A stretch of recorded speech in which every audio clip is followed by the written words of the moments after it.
idea that I was going to sit and film a really casual, chatty TBR updates with a little bit of a book haul thrown in for good measure. And actually what this video is turning out to be is a justification about why I am definitely not going to read all of the books on my summer TBR, and why I have instead bought far too many new books in the last couple of weeks.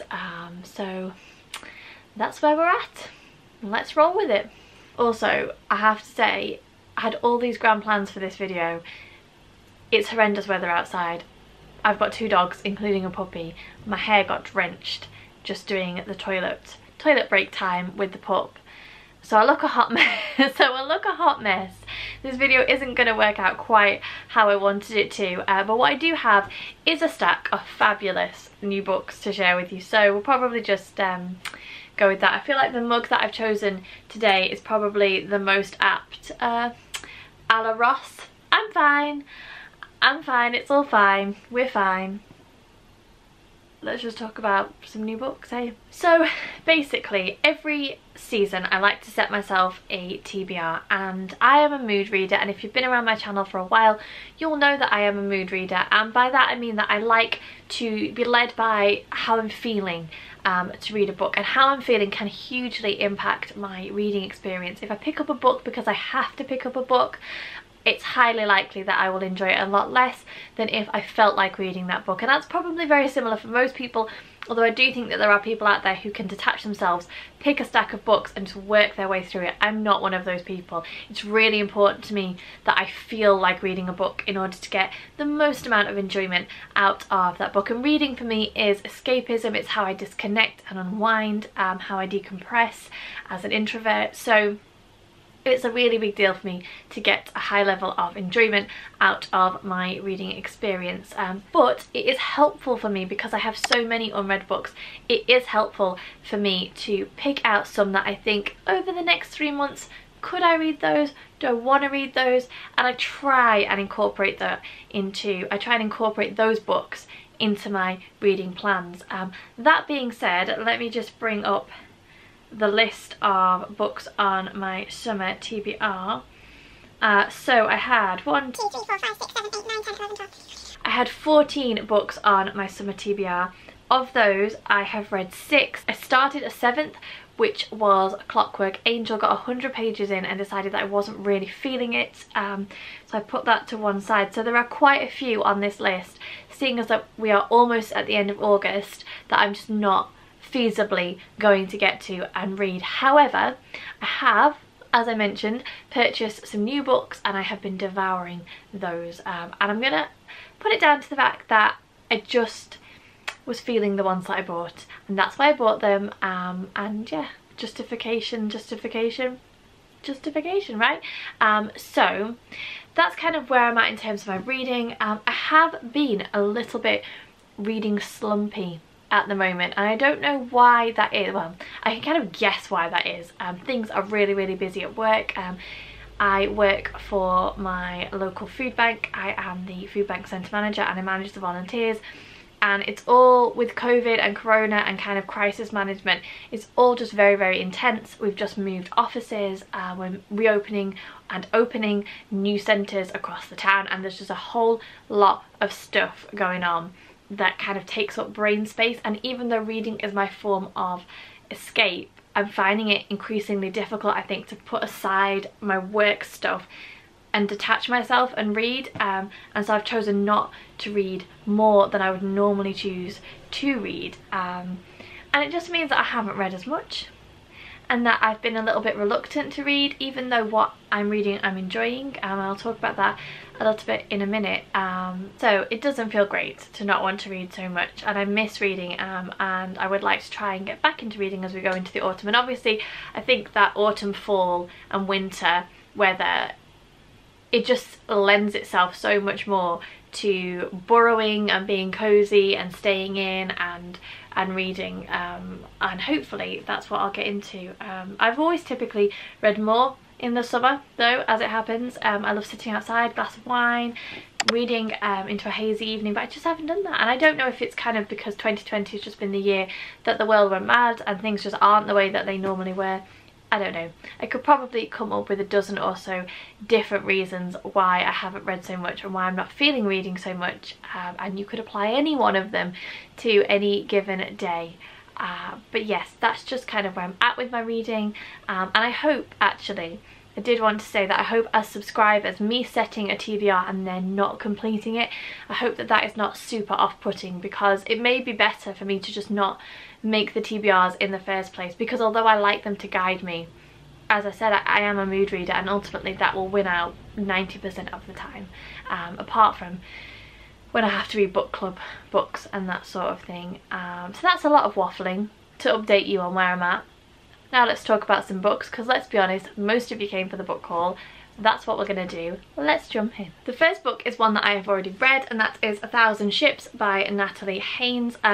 Obviously I'm not going to review it here. I will do that in my wrap up, which will come next week. I think we're at the end of August, which is terrifying. So this is historical fiction. It is a Greek mythological retelling which focuses on the female characters and historical figures from around the time of the Greek and Trojan War. So Helen of Troy being taken by Paris and the Trojan horse, etc, etc, and it focuses on a number of different female characters from that time period. I will say that I enjoyed it, but I will do a full review.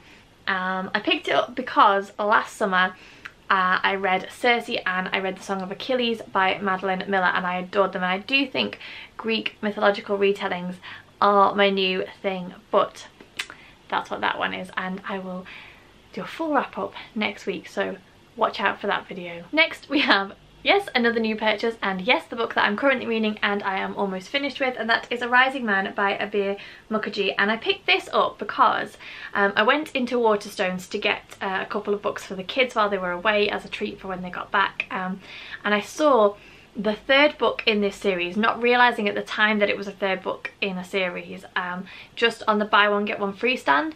And I picked it up and thought that it sounded fantastic, and then just before I purchased it I realised, I kind of was flicking through the cover and I realised that it was the third one in a series, so I decided to pick up the first one instead because, and this is something that I don't think I've talked about on this channel before, but I have a real love of an author called Elizabeth Peters, who wrote a series about a lady called Amelia Peabody, who was an Egyptologist, and she goes on all kinds of crazy adventures in the Victorian period over in Egypt with her husband.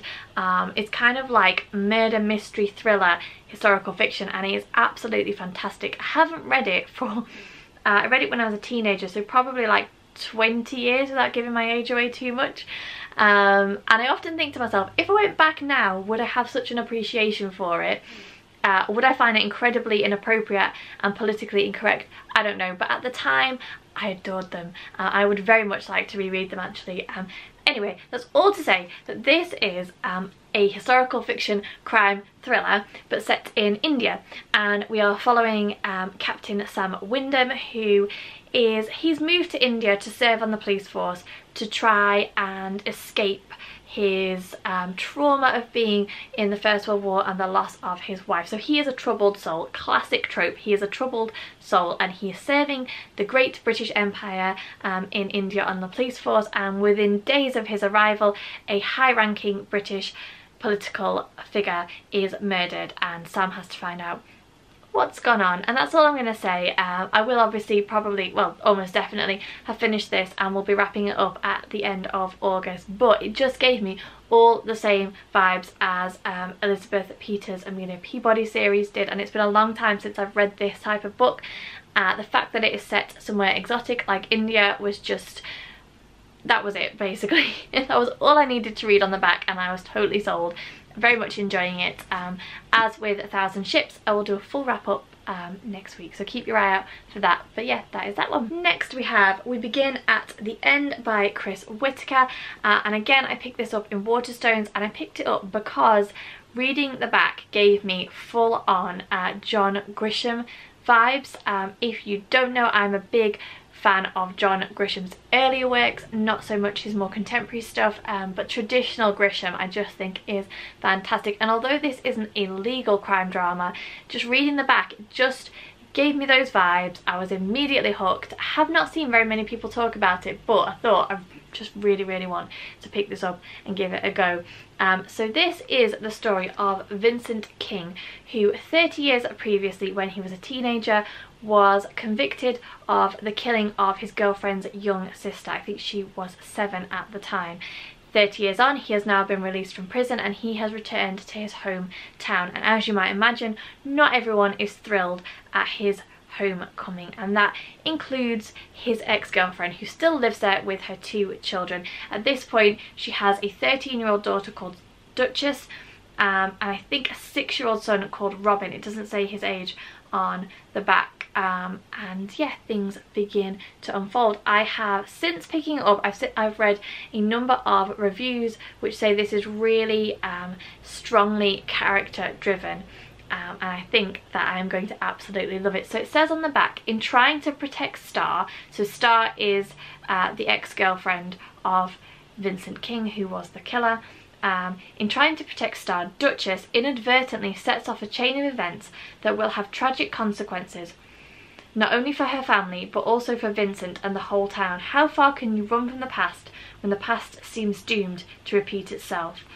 Never read anything by Chris Whitaker. I understand that he has written a couple of different novels, but very excited to read this one. I just think it sounds so good. Next up, we have a book which probably needs very little explanation. It is a much beloved book on Bookstagram and Booktube and in the book community in general, and that is The Beekeeper of Aleppo by Christy Lefteri. And this is the story of a couple who live in Aleppo in Syria. We have Nuri, who is a beekeeper, and we have Afra, his wife, who is an artist, and they live a very simple and enjoyable life until war arrives in Syria, and Nuri and Afra are forced to flee, and they flee through Turkey and through Greece and through Europe to try and reach Britain, where they can make a new life for themselves. But something has happened, and the trauma of something that Afra has seen has rendered her blind. And so Nuri has not only to make this perilous journey for himself, but he also has to care for Afra in this new normal as well. I don't think that this is going to be a particularly comfortable or enjoyable read, but as I said, it's much beloved in the book community. I'm very excited to read it and see what I think. I think it's going to be absolutely heartbreaking, but totally worth it. On the back, just the little paragraph at the top, it says, in the midst of war he found love, in the midst of darkness he found courage, in the midst of tragedy he found hope. What will you find from his story? Moving, compassionate and beautifully written, The Beekeeper of Aleppo is a powerful testament to the triumph of the human spirit. So pass the tissues, I'm going to read this one soon. Then we have The Starless Sea by Erin Morgenstern, and again I picked this up in Waterstones, and honestly, from reading the back, I feel like this is the book that I wish that the binding had been, and I just hope so much that this doesn't let me down in the same way that that one did. So it literally has, the plot sounds so similar. So we have a young boy who comes across a book which has details of his life in it, and it sets him off on a journey to kind of uncover what on earth is going on, and that is so much what I thought the binding was going to be like. It's how the binding was sold to me, but ultimately it wasn't what the binding was about, and I just felt ultimately let down by that book. It says on the back of here, a unique, mind-boggling fantasy, and yeah, obviously Erin Morgenstern was the writer of The Night Circus, which I read and enjoyed. She has quite an alternative and interesting writing style, but I have high hopes for this one. I mean, if it is anything like it sounds on the back, I just think it's going to be fantastic, and it has a beautiful cover to boot. But a mystical adventure in an enchanted universe. Honestly, the premises of both the binding and this one sound super similar, but obviously the binding was a huge disappointment to me. So fingers crossed about this one.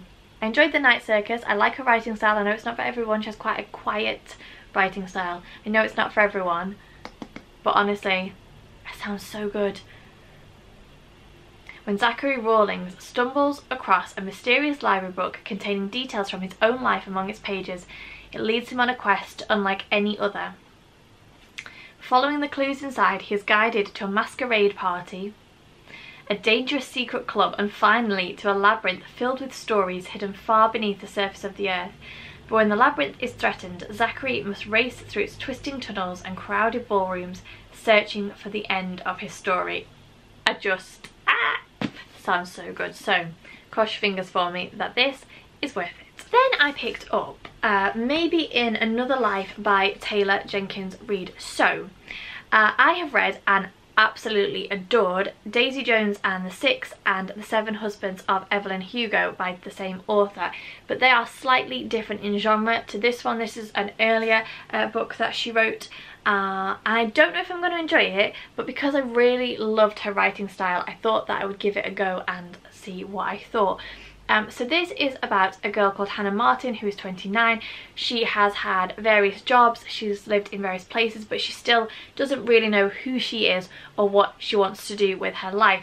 And then one day she's out with a friend and she bumps into her high school boyfriend Ethan, and she's kind of at a point where she could make two different decisions which would lead her life in two different directions, and I think that we have concurrent storylines which explore what would happen if she took both of those options. Now, I'm not great, admittedly, with books where we skip from different timelines. I read one a couple of years ago and I found it so baffling, but it doesn't seem very long. I enjoy Taylor Jenkins Reid's writing style. I feel like she will tell a story incredibly well, so I'm willing to give it a go because she's written a couple of other books in kind of the contemporary romance field or genre.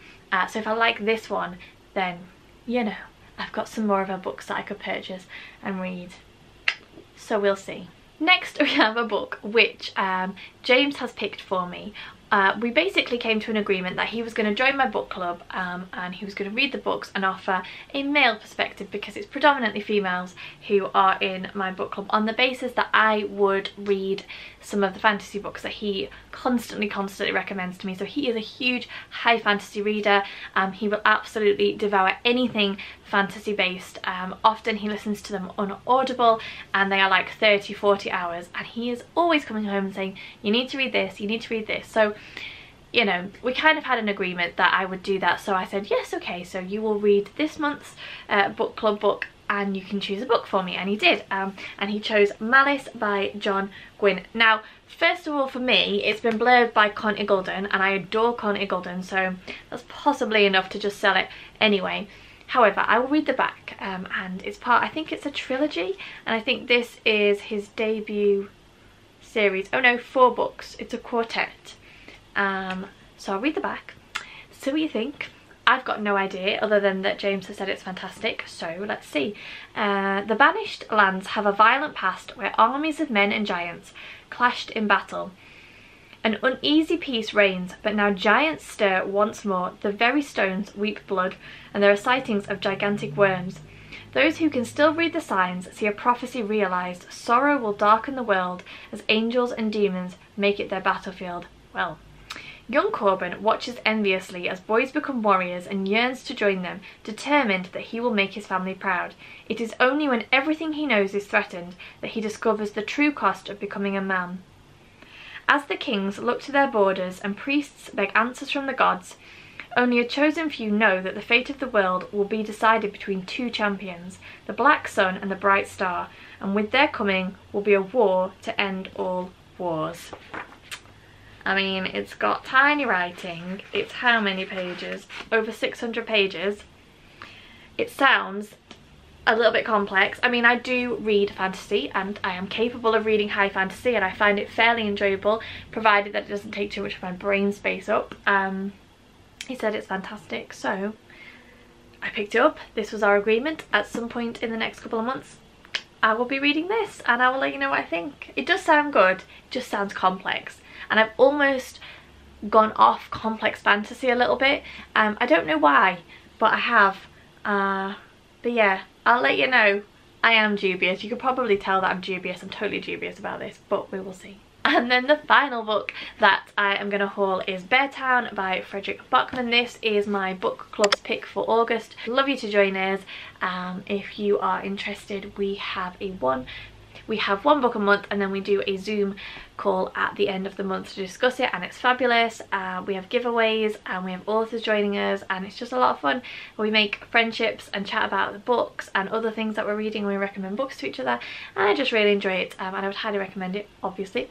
But yes, Beartown. So this is about, surprise surprise, Beartown. Beartown is a small town in a large forest. It says for most of the year it is under a thick blanket of snow, experiencing the kind of cold and dark that brings people closer together or pulls them apart. So it's quite an isolated place, and then something happens, a single brutal act that divides the town into those who think that it should be hushed up, brushed under the carpet, etc, etc, and those who think that justice needs to be done. So I picked it because I felt like it would give us something to talk about, the kind of book that makes people divisive in what they think and how they feel. And already we've had quite a few strong opinions from people who've read it, and once I finished A Rising Man, this is the book that I'm going to pick up next, obviously because we're nearly at the end of August. Just as an end, which side would you be on? And I just think that that is going to be so interesting. It almost doesn't matter whether I like the book or not, because I just think that a book like this will give us plenty to talk about, and as I say, there'll be a lot of dividing and differing opinions, which is always good when you're trying to have a discussion about something. So yeah, every town has its secrets. Well, let me find out what Beartown is. Looking forward to reading it. I did read a man called Ove, and I was kind of on the fence about it. I enjoyed it, but I thought that you could tell that it had been translated, and I do have a bit of a thing for that. But I have heard very, very good things about this book, so I am looking forward to picking it up, and I will be picking it up soon. So there you go, they are all the books that I have picked up recently, plus a cheeky little update on my summer TBR. In other words, probably not going to read any more of the books on my summer TBR, and I'll just give myself a clean slate and start again in autumn. And yeah, I hope that you enjoyed this video. Let me know if you've read any of the books that I have hauled. I would love to know what you think. If you enjoyed this video, please give me a thumbs up, leave me a comment. If you're not subscribed to the channel, please do think about subscribing. I always appreciate it, and as always, thank you very much for watching. Take care, and I will see you all soon.